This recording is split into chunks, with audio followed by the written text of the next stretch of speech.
Hello guys! Today is the day where we are going to master our track.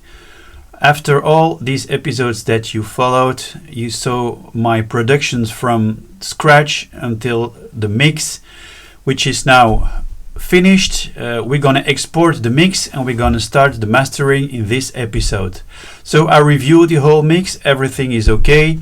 I have a headroom of about 9 dB I think, and the wave look also really nice.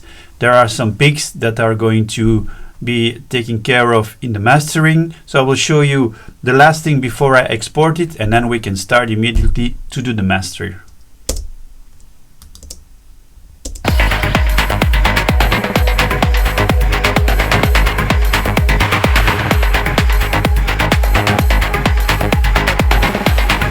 So you see there are some peaks in the wave, but we are going to take care of that in the master. So now let's export everything. So the first thing I will do, I will get rid of my mixer.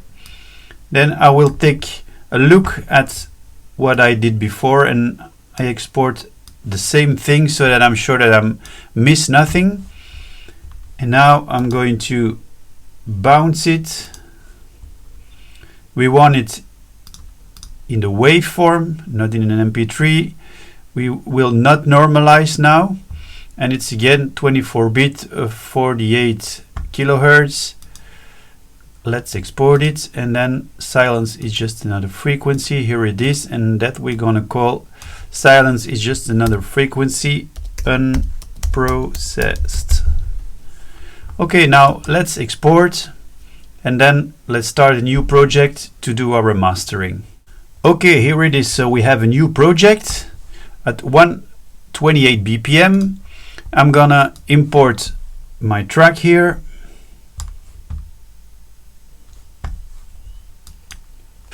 Now the first thing I will do just before the drop, when you play your track on big speakers, you need to reset the subs just to have a bigger impact at the drop. So the thing you need to do is to just on the drop cut a small piece off just to reset the subs.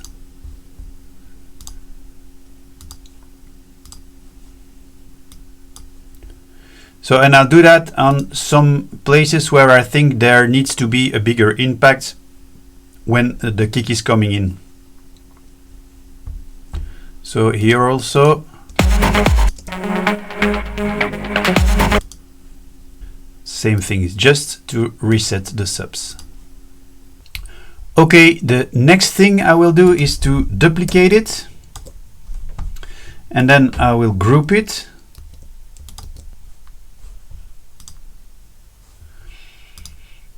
And this one I will call the sides, and this one is called my master.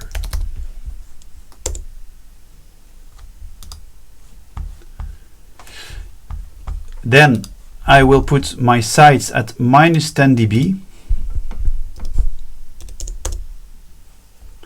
Then I will automate the volume by pressing A. And just before the drop, the nice thing to do is to put your volume about 2 dBs down so that the impact of the drop appears better and appears much powerful than that it is. It's just to trick the ears of the listeners. So just before the drop I put it here at -2, also to create some tension. Silence is just another frequency. Same thing here, also to create some tension.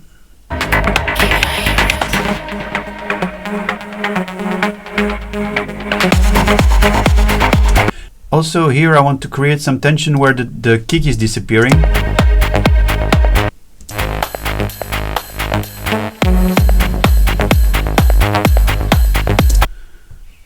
Now that this is ready, we need to prepare our visuals, because I want to see my tonal balance again. And we're going to use the EDM one. I want to see the shape of my wave. I want also to see my imager, and then of course my spectrum analyzer. I also want to know, when I am doing the mastering, which is my loudness. I'll download later that version. Then I need to switch also from mono to stereo, so I put the gain on it again, and then I will already put my limiter that I will deactivate. At the end of my chain, I also want to have my sound ID, my SonarWorks sound ID reference. That should be the last one in the chain, and then I'm on the headphones again, so I put it on the headphones and I use the flat target. Now you have to keep in mind, before you are going to push it with the limiter, that you need to deactivate the sound ID reference, because you see here there's a -6 dB. So if I leave it on and then I push my limiter, it's not the correct numbers that you will see, and when you will check it after the mastering, when you export it, you will have maybe too loud or maybe not loud enough. So now it's just for mainly for the EQ that I'm going to do, to listen that everything is really tight in place with the flattening of the sound ID, but afterwards I will delete it and then before I push it in the limiter. Okay, now we can start with our mastering, and there are some things that I would like to see permanently during this mastering, and it is my spectrum analyzer, my tonal balance, and my imager. So normally I work with 2 screens, so I put all these things on the second screen, so this screen is clean. But for this tutorial, it's better that you can see this also. And if I had to share 2 screens together, it would be too small if you look it on a mobile device, so I will do it like this.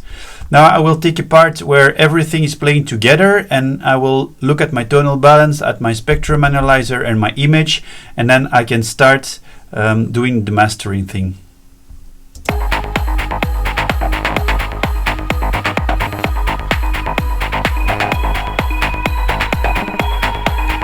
So you can see the tonal balance is good, the image is good but can be wider, and my spectrum is also filled, so everything is okay to start. I have about 9.2 dB of headroom for the mastering, so that is perfect. So I created the sides because I want to make it bigger without having an impact on when it plays on mono speakers. So the first thing I always do is to put a compressor on my sides, and I'm aiming for about 2 or 3 dB gain reduction on the side ones. So let's play it.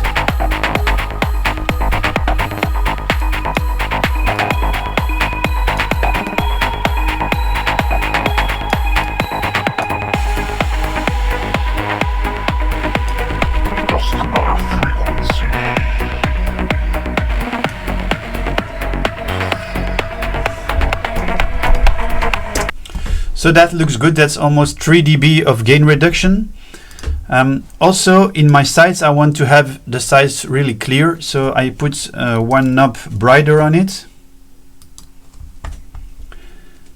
And that one I will adjust a little bit later, maybe when playing all together, but for now I'm gonna listen and see where it's sounding clear without having too much harshness.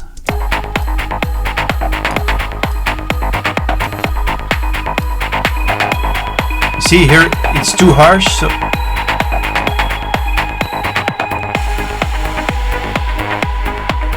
okay, something like this. Then I put a stereo spread, stereo spread, and now you're going to see that the image is going to be much wider when I play with the stereo spread. Look here, I'm going to first deactivate it. And now I activate it. You see that? And I can make it a little bit wider.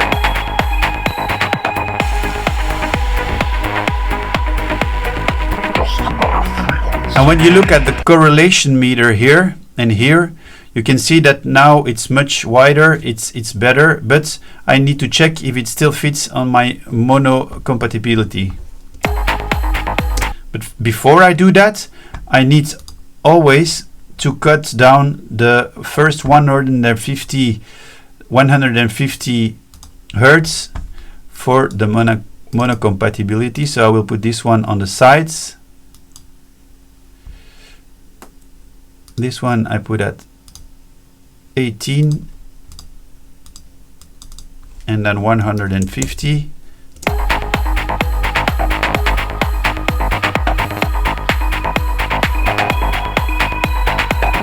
And now let's listen with the mono.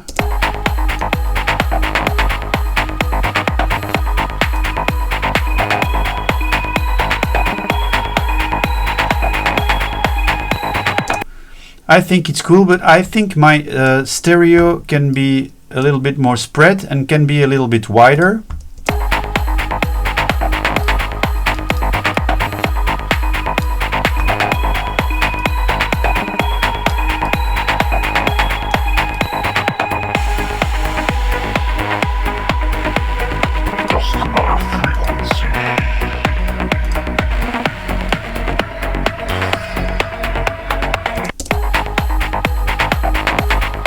Yeah.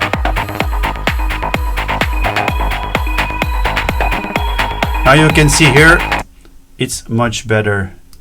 Alright guys, I'm really sorry, I just realized that my stereo imager is just behind my face, so I need to move it so I can show you again what I was trying to explain before, but now I realize that you couldn't see everything, so I'm gonna do it again. I'm gonna deactivate the stereo spread, and then you can see the difference in the stereo image. So now it's deactivated. You can see here at the correlation meter, and now I activate it again and you see it's much wider.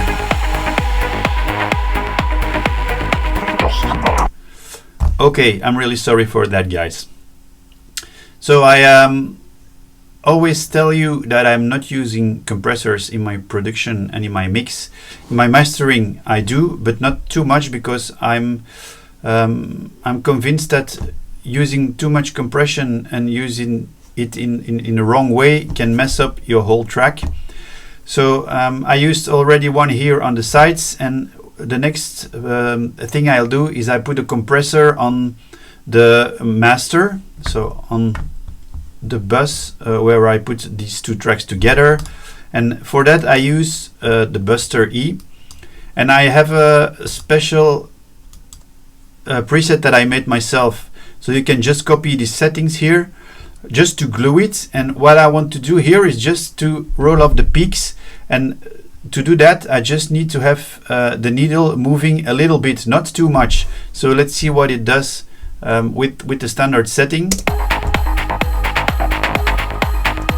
See, it's moving already too much. It means it's too much compression on it, so I will move it a little bit so that it just moves when needed to roll off the peaks.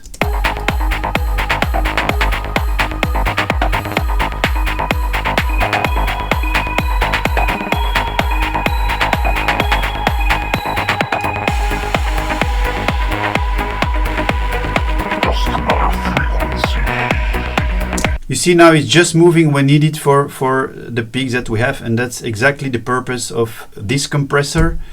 So by the way, it's a free one, so you can go to Analog Obsession and download this and then copy the settings if you want to do that, to glue your mix more together. So the next one will be our multiband compressor, and I use the one from the FabFilter Pro MB. I have also a preset here where I already divided the bands, so I have one at 70, it's for the subs. I have one at 250, I have one at 2000 and one at 7000, which is mainly the same as my tonal balance here, except that I divided the lows in my sub and in my lows. So let's start with the sub. So I'm gonna put it on 12 so I have a better view, and I'm aiming for about 3 dB of gain reduction here. So I'd like to put it on -6 for the range. Okay, the attack and the release here, and my ratio will be 2.1.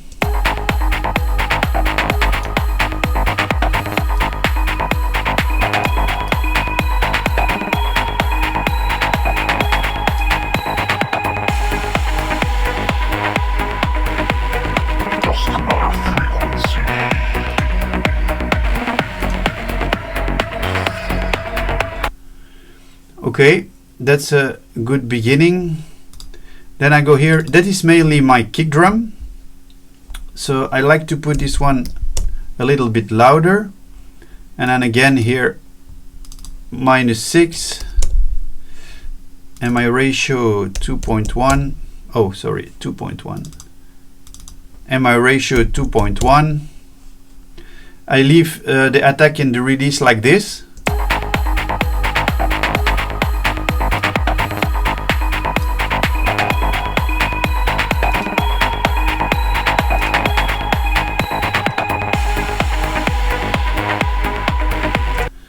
I think this is okay, and then we go to the mids. My ratio again 2.1 -6, and here I will also do a faster attack and it's a slower release, just to catch the transient. And this one I like to put it 1 dB up.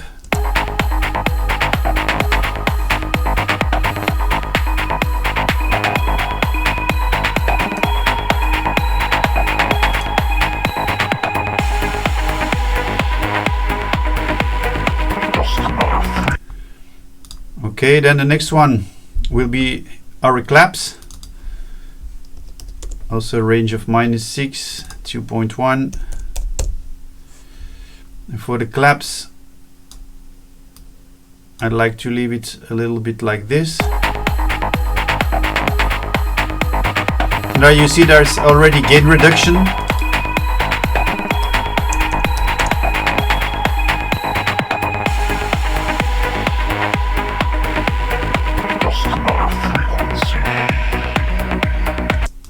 Okay, and then the hi-hats. But for the hi-hats I need a part where there is also the ride. Here.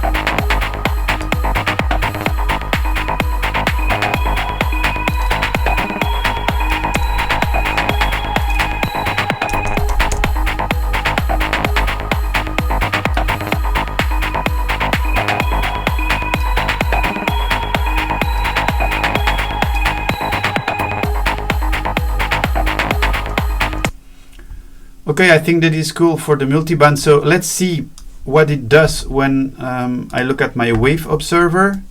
Oh, I see a peak coming there.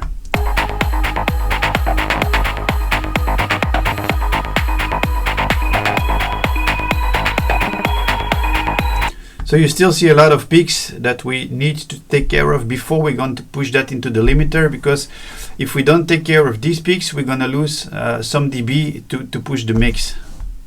Okay, now let's do some EQ, because I think I could open a little bit like a smiley. So 1 dB at 50 and 1 at 8000.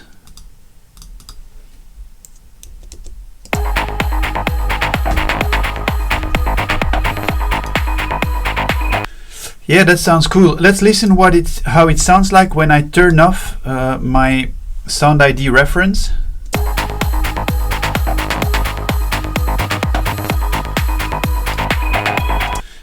Okay, that sounds really cool in the headphones. Now I will put another EQ, and then here I will close it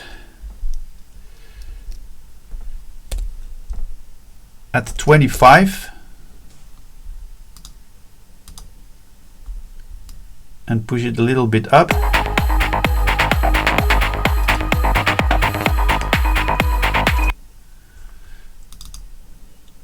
And this one at 16,500. and also put it a little bit up.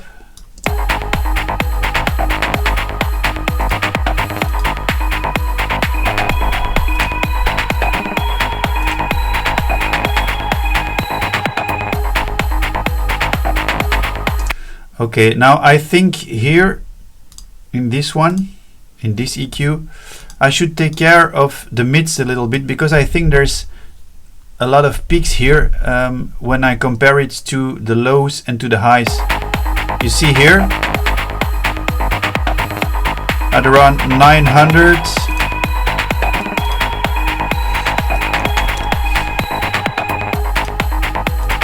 And I will use this one in dynamic mode. I will just reduce by 2.5 or 3.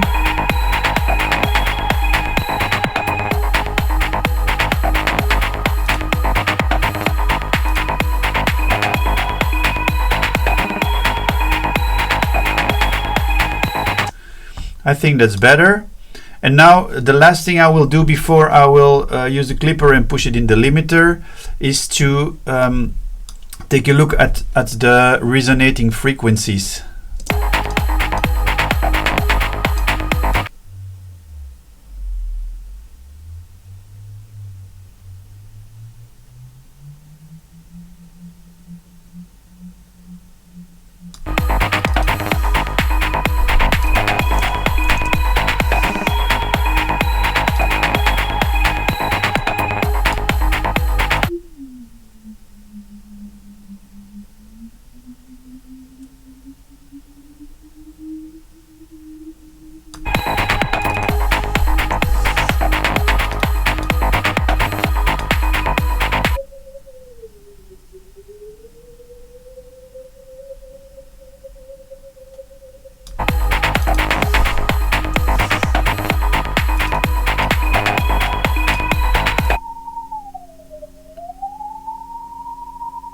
That's a big one. So this one, I will already take care of it.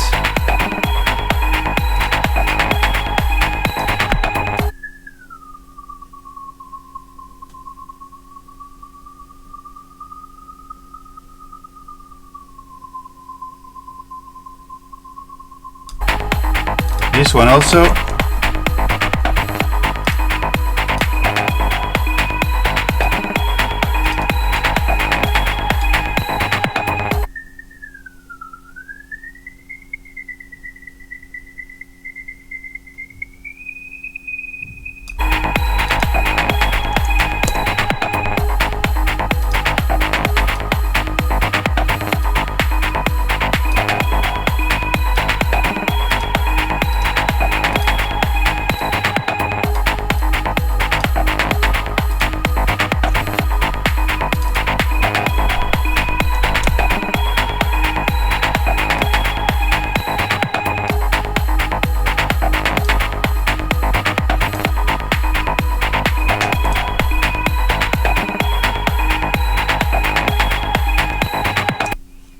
Let's listen the last time before I gonna use the clipper without the sound ID, and I think I can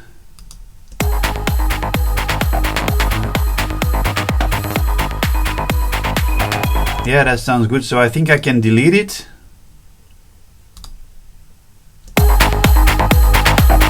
You see that it impacts the volume because there was this -6, but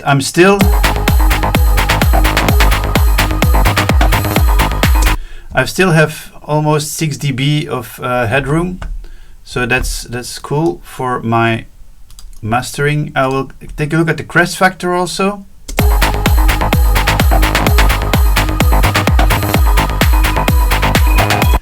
Okay, that looks okay too. So now I'm going to use my clipper before I'm going to push it into the limiter, and for that I will also use a visual of the wave.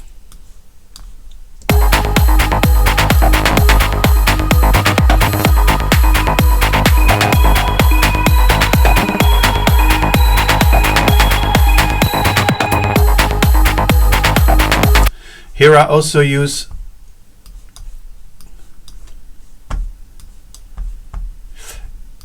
Here it's to take care of the peaks again, to clip off the peaks before I can push it in the limiter, and you will see there's an impact in the limiter also.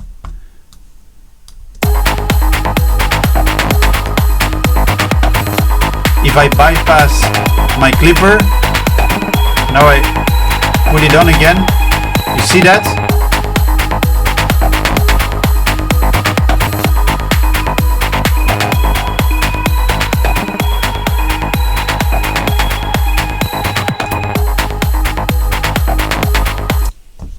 And now comes the moment when we can push it into the limiter. So let's see, I'm going to turn on the true peak. I'm going to put it at -1. And I'm going to tell you a little bit later why I do this.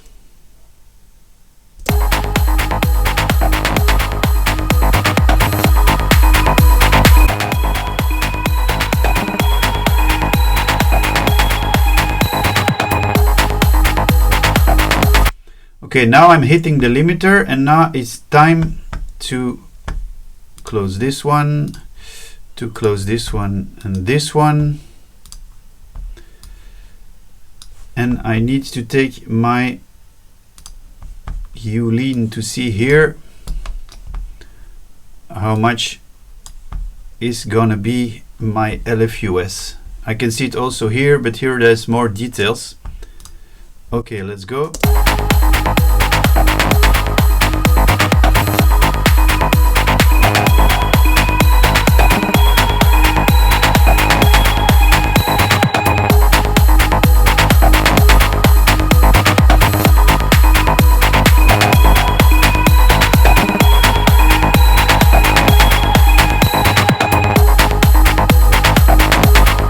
Okay, normally I take a look at here and I try to go until 4 dB of gain reduction. If you push on the headphone, you hear that is what you are reducing.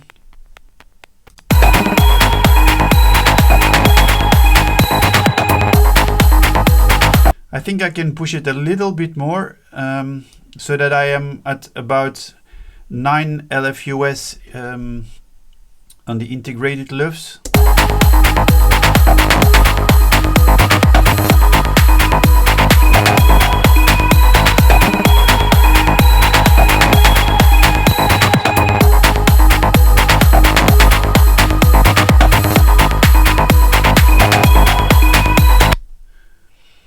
Okay, that looks cool.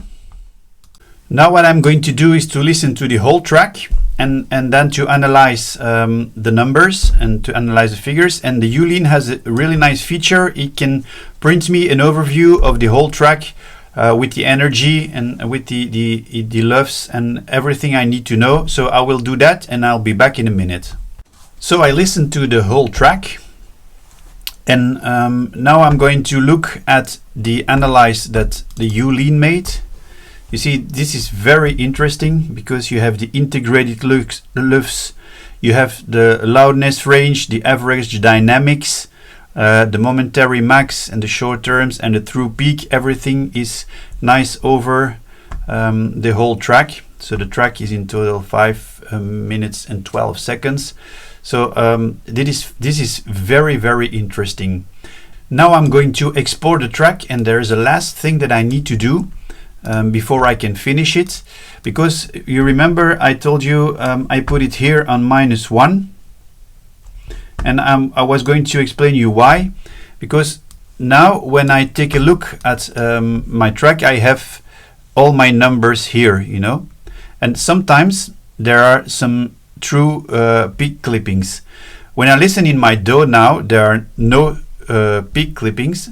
But sometimes after exporting, when you export it to MP3, for an example, and you listen, I will show you in a minute, and you listen it in another DAW, in the same DAW, and you listen to that version, sometimes you have peaks. You have true peaks, while you didn't see, there were none here in the mastering. So that's why I put it on -1. But I will show you that in a minute. I will first export the track, and then we will do that thing. So I put it now the exact places where I want my track to start and to stop when I export it. And I have a special file. So before I finish it, I will export it in MP3.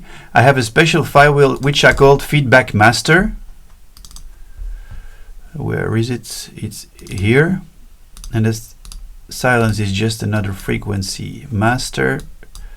And I'm going to export that, and then afterwards I'm going to listen it in Ableton. I'm going to put a Voxengo span on it, and then I will see if there are some clippings or not.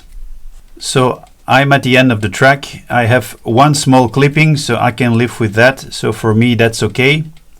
Alright, so the last thing I will do is I have a checklist for myself that I'm going to share with you. So the analysis of this master, I have a crest factor of 4.5. So a typical club mastered melodic techno is between 3.5 and 6. So the track is within the club limits, so that's cool. The RMS level is about -12.9. So for streaming, the master are typically between -14 and -12. And for the club, it's about -9, -7. So it leans more towards the streaming, what I have here. So I could push it 1.5 to 3 dB more into the limiting if I want to hit a louder master for in the clubs. But for the moment, I don't want to do that. I think so. The peak level is a little problem because it's really small, because in the club it should be not problem, but in the intersample clipping with the streamings, it could be a problem with that small peak ahead. But since it's only one little small peak, I can live with that, so I will leave it like that. I'm not going to change anything. My stereo width is 0.866, so that's if your interpretation is 1 is mono, 0 is very wide. My track is wide but stable and still mono compatible.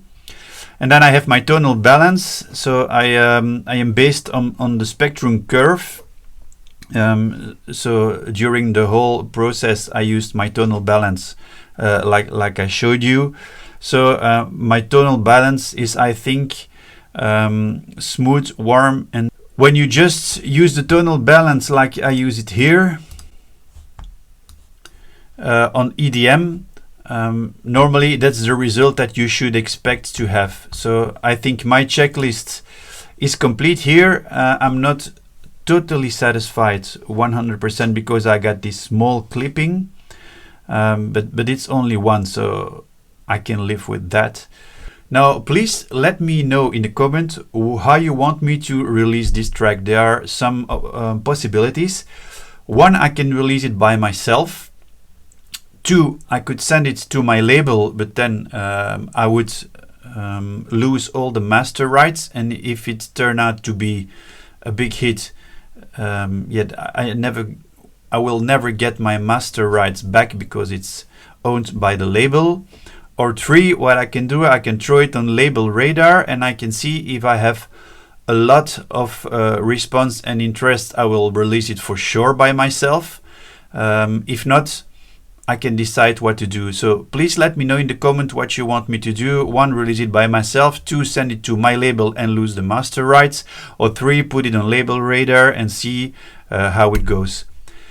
So that's the end of this tutorial. In the next one, I will show you how I'll promote the track depending on how I'm going to release it.